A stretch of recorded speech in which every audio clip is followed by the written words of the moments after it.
Halo sahabat cerdas, Assalamualaikum warahmatullahi wabarakatuh. Pada kesempatan kali ini, kita akan belajar pada tema 9, benda-benda di sekitar kita, subtema 3, manusia dan benda di lingkungannya, dan kita sampai pada pembelajaran pertama. Sahabat cerdas, sebelum kita mulai pembelajaran kita, jangan lupa untuk berdoa terlebih dahulu.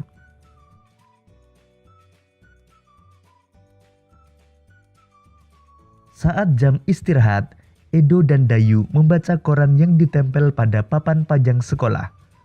Papan pajang tersebut terbuat dari besi. Edo dan Dayu membaca koran. Setelah itu, mereka duduk di dekat papan pajang. Mereka meminum segelas es teh yang baru saja dibeli di kantin sekolah. Gelas es teh tersebut berbahan plastik. Sahabat cerdas, saat Edo dan Dayu melihat koran di papan pajang, Edo tertarik pada sebuah iklan.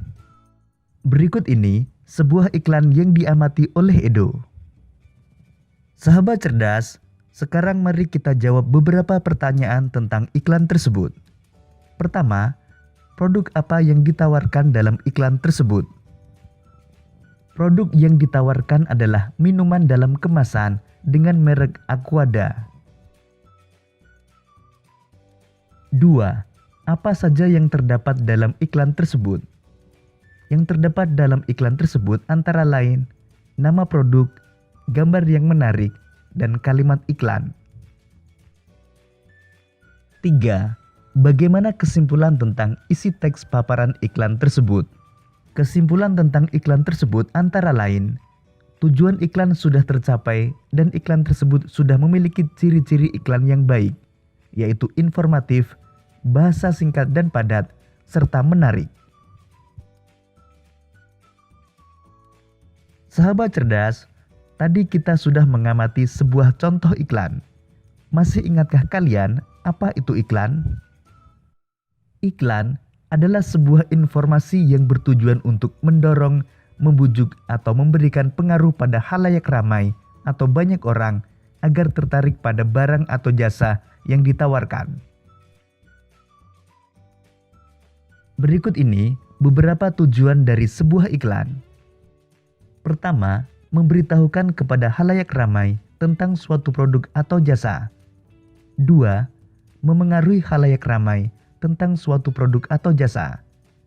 3. Menyarankan seseorang untuk membeli dan menggunakan suatu produk atau jasa yang diiklankan. 4. Memberi informasi tentang produk atau jasa.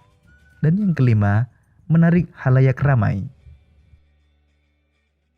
Sedangkan ciri-ciri iklan yang baik dan benar antara lain informatif, komunikatif, bahasanya singkat dan padat, serta menarik. Sahabat cerdas, bentuk iklan pun bermacam-macam. Salah satunya ada iklan baris. Iklan baris yaitu iklan kecil atau singkat berisi penawaran atau informasi tentang sesuatu yang terdiri atas beberapa baris saja. Iklan baris disebut juga iklan mini. Berikut ini beberapa ciri-ciri iklan baris.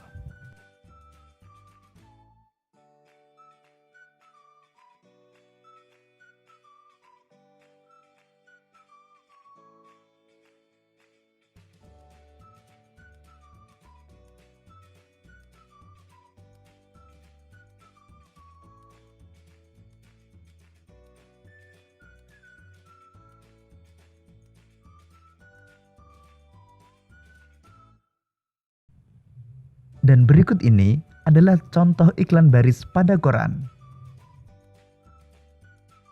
Selain iklan baris, ada juga iklan kolom. Iklan kolom adalah iklan yang pemuatannya memanfaatkan beberapa bagian kolom dari halaman surat kabar. Berikut ini beberapa ciri-ciri iklan kolom.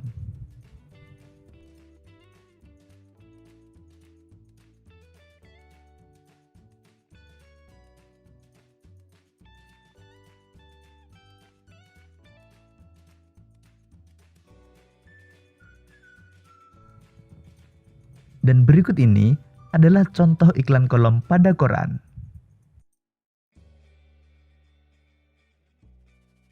Sahabat cerdas, untuk lebih memahami tentang iklan baris dan iklan kolom, coba amati gambar berikut ini.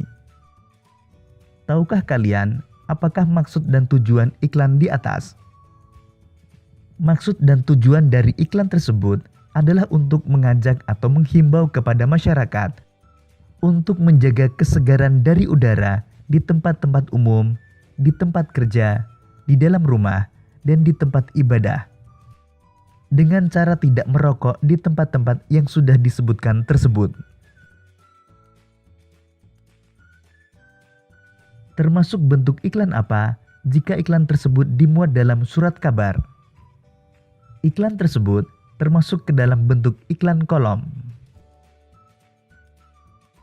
Jelaskan kesimpulan isi teks paparan iklan di atas. Kesimpulan iklan tersebut adalah tentang himbauan atau ajakan untuk dapat menciptakan udara yang segar di tempat-tempat umum, tempat-tempat kerja, di dalam rumah, dan di tempat ibadah dengan cara tidak merokok.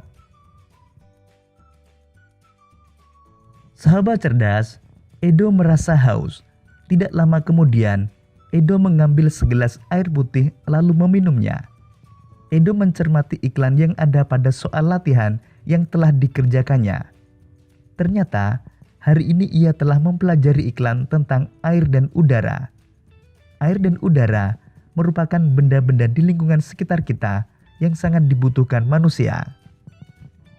Sahabat cerdas, pada pembelajaran sebelumnya, kita telah belajar tentang zat tunggal dan campuran. Tahukah kalian, air dan udara termasuk zat tunggal atau campuran? Sahabat cerdas, sekarang mari kita mengingat kembali tentang zat tunggal. Zat tunggal adalah zat yang terdiri dari satu jenis materi. Zat tunggal dapat juga disebut zat murni. Salah satu contoh zat tunggal adalah air. Zat tunggal terdiri dari unsur dan senyawa. Unsur adalah zat tunggal yang tidak dapat diuraikan menjadi zat lain yang lebih sederhana. Contohnya, besi, emas, aluminium, karbon, nitrogen, tembaga, perak, seng, dan oksigen. Sedangkan senyawa terbentuk oleh perikatan kimia dari dua atau lebih jenis unsur. Contoh senyawa antara lain air. Air terbentuk dari oksigen dan hidrogen. Contoh senyawa yang sering kita temui dalam kehidupan sehari-hari antara lain garam dapur, gula pasir, asam cuka, soda kue, dan vitamin C. Sedangkan campuran adalah gabungan dari dua zat atau lebih yang sifat asalnya tidak hilang sama sekali. Campuran dapat dibentuk dari gabungan unsur dengan unsur, senyawa dengan unsur, atau senyawa dengan senyawa. Beberapa contoh campuran antara lain air laut, air sungai yang kotor, air kopi, air teh, larutan garam, larutan gula, sirup buah, baja, kuningan, udara, dan tanah. Sahabat cerdas, dari beberapa contoh campuran tersebut, tentu kalian masih ingat mana yang termasuk campuran homogen dan mana yang termasuk campuran heterogen.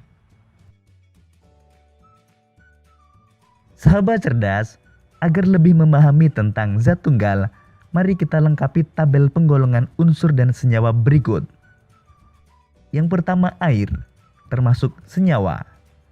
Tembaga termasuk unsur. Gula termasuk senyawa.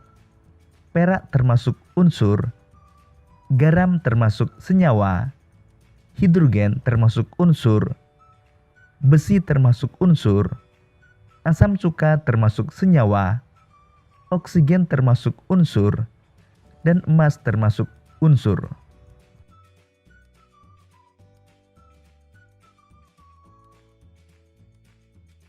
Demikian tadi sahabat cerdas pembelajaran kita pada tema 9, subtema 3, dan pembelajaran pertama.